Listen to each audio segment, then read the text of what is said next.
আজকের একটা রেসিপি বানাবো, তোমরা দেখতে থাকো। আজ বানাবো দুধ পিঠে আর বানাবো পাটিসাপটা।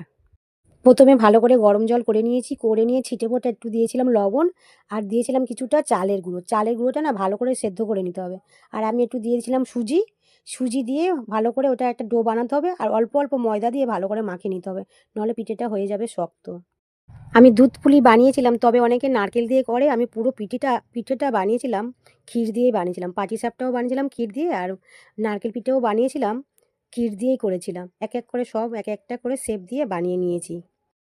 প্রথমে আমি ক্ষীরটা ভালো করে গ্রেট করে নিয়েছিলাম আর দিয়েছিলাম আমি গুড়। ওটা আমি চিনি দিইনি, কেন গুড়েরটা বেশি ভালো লাগে, ওই জন্য আমি গুড় দিয়ে করেছিলাম। পিঠে কিন্তু অনেকে বানাচ্ছে, মেন কিন্তু বানানোটা জিনিসটা হবে নরম। কিন্তু অনেকে চালের গুঁড়ি দিয়ে বানালে না অনেকটা পিঠেটা শক্ত হয়ে যায়। আমাকে অনেকেই দিয়েছে, দেখছি অনেকটাই শক্ত হয়ে গেছে। ওই জন্য তোমরা যখনই বানাবে একটু ময়দা, সুজি আর চালের গুঁড়ো তিনটে মিক্সড করে করবে, দেখবে পুরোটা খুব নরম আর সফট হবে। এদিকে আমি পিঠেগুলো সব বানিয়ে নিচ্ছি আর অন্যদিকে একটা আমি গ্যাসের মধ্যে দুধ বসিয়ে দিয়েছি। গ্যাসে বসানো আছে দুধটা, টকবক করে ফুটছে। তারপরে আমি এক এক করে পিঠেগুলো সব দিয়ে দিয়েছিলাম। বেশ খানিকটা ভালো করে সেদ্ধ হয়ে গেছে। তারপরে আমি দিয়েছিলাম, এবারে দুধটা আমার ফুটে এসছে, এবারে দিয়ে দেবো পিঠেগুলো।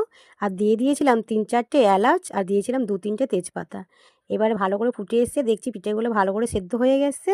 এবারে আমি দিয়ে দিয়েছিলাম নামানোর আগে গুড়। এবারে আমি পাটিসাপটা বানাবো। পাটিসাপটার জন্য উষ্ণ গরম জল করে নিয়েছিলাম। দিয়ে দিয়েছিলাম কিছুটা চালের গুঁড়ো আর দিয়েছিলাম ময়দা আর দিয়েছিলাম সুজি। তিনটে মিক্সড করে করলে সুন্দর হয় খেতে আর জিনিসটা খুব নরম হয়। এবারে আমি পাটিসাপটার জন্য ব্যাটার একটা বানিয়ে নেবো। দিয়েছিলাম কিছুটা চালের গুঁড়ো আর ময়দা আর কিছুটা দিয়েছিলাম সুজি।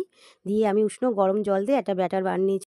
এবারে আমি পাটিসাপটার জন্য ক্ষীরটা বানিয়ে নেবো। ক্ষীরের মধ্যে দিয়েছিলাম ক্ষীর আর গুড় দিয়েছিলাম আর দিয়েছিলাম কিছুটা পরিমাণ গুঁড়ো দুধ আর একটু দিয়েছিলাম ৩-৪ চামচ মতন চালের গুঁড়ো দিয়ে আমি ক্ষীরটা বানিয়ে নিয়েছিলাম এক এক করে। এবার আমি বানিয়ে নেবো পাটিসাপটাগুলো।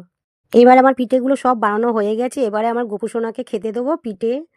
আর তখন বাজে কটা যেন 10:30 বেজে গেছে আমার গোপু সোনাকে দিতে। প্রথম একটু কিছু করলে মনে হয় যেন একটু ভগবানকে দিই, তারপরে একটু যেন মনটা শান্তি হয়।